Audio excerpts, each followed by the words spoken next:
আসসালামু আলাইকুম প্রিয় দর্শক, সবাই কেমন আছেন? চলে আসলাম আজকের খুবই গুরুত্বপূর্ণ আরও একটি আবহাওয়ার আপডেট নিয়ে। আজ 17 জুলাই বৃহস্পতিবার রাজধানী ঢাকা বিভাগ থেকে শুরু করে কাপাসিয়া, নাগরপুর, কিশোরগঞ্জ, ময়মনসিংহ বিভাগের দক্ষিণাঞ্চল, মাদান, লাখাই, আগরতলা, ব্রাহ্মণবাড়িয়া সহ বেশ কিছু জেলার উপর শুরু হলো মাঝারি থেকে একেবারে ভারী বৃষ্টি। আজ সারাদিন বাংলাদেশ থেকে শুরু করে ভারতের পশ্চিমবঙ্গ, উত্তরবঙ্গ, আসাম, ত্রিপুরা, মেঘালয় এবং বাংলাদেশের 64 জেলার আবহাওয়ার পরিস্থিতি কেমন থাকবে, পরবর্তী 72 ঘন্টার মধ্যে কোন কোন জেলাগুলোর উপর ভারী থেকে অতি ভারী বৃষ্টিপাতের সম্ভাবনা রয়েছে তা জানিয়ে দেওয়া হবে ভিডিওটির মাধ্যমে।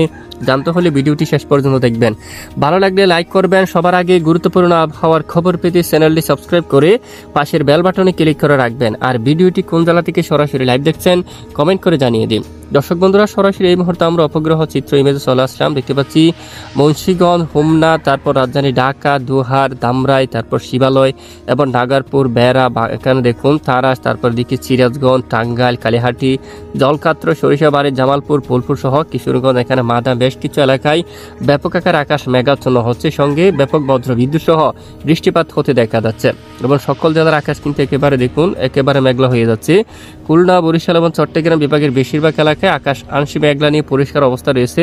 আপাতত বৃষ্টিপাতের সম্ভাবনা কম রয়েছে। আর এদিকে রাজশাহী বিভাগের দিকেও রাজশাহী, তারপর ধুলিয়ান, তারপর মহাদেবপুর, এখানে সিংড়া, বগুড়া আকাশ পরিষ্কার থাকবে। এদিকে রংপুর, ঘোড়ারঘাট, তারপর দিনাজপুর, ঠাকুরগাঁও, পঞ্চগড় সহ কোচবিহার, উত্তরবঙ্গের বেশ কিছু এলাকায়, তারপর এদিকে দেখুন গাইবান্ধা আকাশ আংশিক মেঘলা নিয়ে পরিষ্কার থাকবে। উত্তরাঞ্চলীয় প্রায় আকাশ আংশিক মেঘলা নিয়ে পরিষ্কার থাকতে পারে। সিলেট বিভাগের আকাশও আংশিক মেঘলা নিয়ে পরিষ্কার থাকতে পারে এবং ভারতের পশ্চিমবঙ্গের আকাশ আমরা দেখতে পাচ্ছি কলকাতা থেকে শুরু করে খড়গপুর, তারপর এদিকে দেখুন আরামবাগ, বাঁকুড়া, পুরুলিয়া, দুর্গাপুর, সিউড়ি, কাতুয়া, বর্ধমান, শান্তিপুর, চন্দ্রনগর, কলকাতা সহ বেশ কিছু এলাকায় আকাশ প্রায় পরিষ্কার অবস্থায় দেখা যাচ্ছে।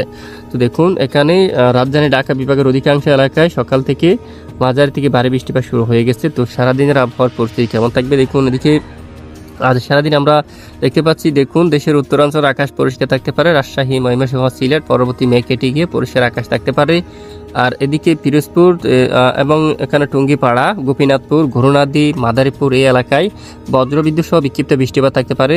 আর এদিকে বাংলাদেশের দক্ষিণ পূর্ব অঞ্চল তানচি, লামা, আলীকদম, এখানে রঙ্গাচুরি, রাজস্থলী, বিলাইচুরি, রাঙ্গামাটি, খাগড়াছড়ি এখানেও কিছুটা বিক্ষিপ্ত বজ্রবিদ্যুৎ সহ বৃষ্টিপাত হওয়ার সম্ভাবনা থাকবে এবং রাতের দিকে বৃষ্টিপাতের আশঙ্কা রয়েছে সিলেট বিভাগের উপর। এবং আগামীকাল শুক্রবার 18 জুলাই দেখুন রাত থেকে শুরু করে লাখাই, কিশোরগঞ্জ অথবা কাপাসিয়া, মাদান, বাগমারা, বিশনবাপুর, সিলেট, মৌলভীবাজার, বালাগঞ্জ, কুলাউড়া, বড়লেখা, ধর্মনগর, এদিকে দেখুন হাবিবগঞ্জ, খোয়াই এবং এদিকে নাসিরনগর এবং এখানে বেশ কিছু এলাকায় প্রচণ্ড বজ্র বিদ্যুৎ সহ বৃষ্টিপাত হওয়ার সম্ভাবনা থাকবে।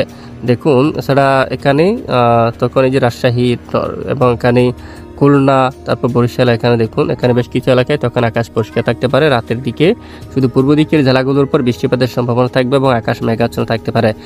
এদিকে চট্টগ্রাম বিভাগের দিকে শুক্রবার 18 জুলাই একেবারে টেকনাফ, তারপর পূর্ব দিকের জেলাগুলোর উপর মায়ানমার সহ এখানে পাহাড়ি অঞ্চলেও কিছু এখানে কিছুটা বজ্র বিদ্যুৎ সহ বৃষ্টিপাত হওয়ার সম্ভাবনা থাকবে।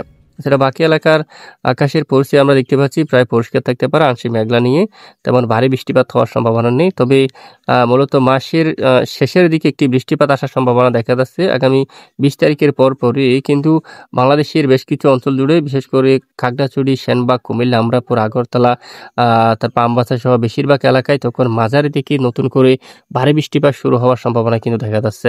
তো ভিডিওটি শেয়ার করে সবাইকে জানিয়ে দিন।